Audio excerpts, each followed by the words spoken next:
കോഴിക്കോട് ആസ്ഥാനമായി മലബാർ സംസ്ഥാനം രൂപീകരിക്കാൻ തെലങ്കാന മോഡൽ സമരവുമായി തെരുവിലിറങ്ങണമെന്ന വിവാദ പ്രസ്താവനയുമായി സമസ്ത കേരള സുന്നി സ്റ്റുഡൻസ് ഫെഡറേഷൻ നേതൃത്വം. ഫെഡറേഷന്റെ മുഖപത്രമായ സത്യധാരയുടെ എഡിറ്റർ അൻവർ സാദിഖ് ഫൈസിയാണ് ഇക്കാര്യം ഫേസ്ബുക്ക് പോസ്റ്റിലൂടെ വ്യക്തമാക്കിയത്. കേരളം വിഭജിച്ച് മലബാർ സംസ്ഥാനം എന്ന വിവാദ ആശയം വീണ്ടും സജീവമാക്കുകയാണ് സംഘടന.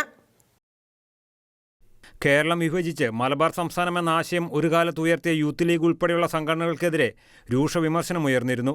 പിന്നീട് ദുർബലമായ വാദമാണ് ഇപ്പോൾ സ്റ്റുഡൻസ് ഫെഡറേഷൻ ഉന്നയിച്ചിരിക്കുന്നത്.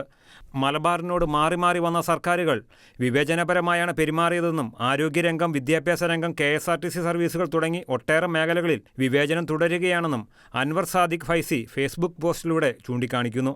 നിയമസഭാ സീറ്റുകളിൽ മിക്കതും മലബാറിലാണെന്നും എന്നാൽ വികസനം മിക്കതും തെക്കുഭാഗത്താണെന്നും പോസ്റ്റിൽ വ്യക്തമാക്കുന്നു.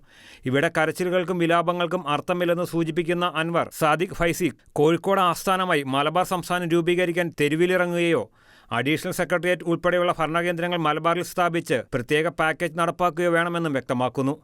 ഇതിന് മലബാറിലെ മതസാംസ്കാരിക രാഷ്ട്രീയ പ്രസ്ഥാനങ്ങളെല്ലാം ഉത്തരവാദിത്തമുണ്ടെന്നും പാർട്ടികൾ മാനിഫെസ്റ്റോ തയ്യാറാക്കുന്ന ഈ സമയത്ത് ഇക്കാര്യം ഉറക്കെ പറഞ്ഞേ തീരൂവെന്നും ചൂണ്ടിക്കാട്ടുന്നു. അതേസമയം കേരളം വിഭജിച്ച് പുതിയ സംസ്ഥാനം രൂപീകരിക്കണമെന്ന ആവശ്യത്തിനായി തെരുവിലിറങ്ങണമെന്ന വാദത്തിനെതിരെ അതിരൂക്ഷ വിമർശനമാണ് ഉയരുന്നത്. ന്യൂസ് ഡെസ്ക് ഷെക്കേന ന്യൂസ്.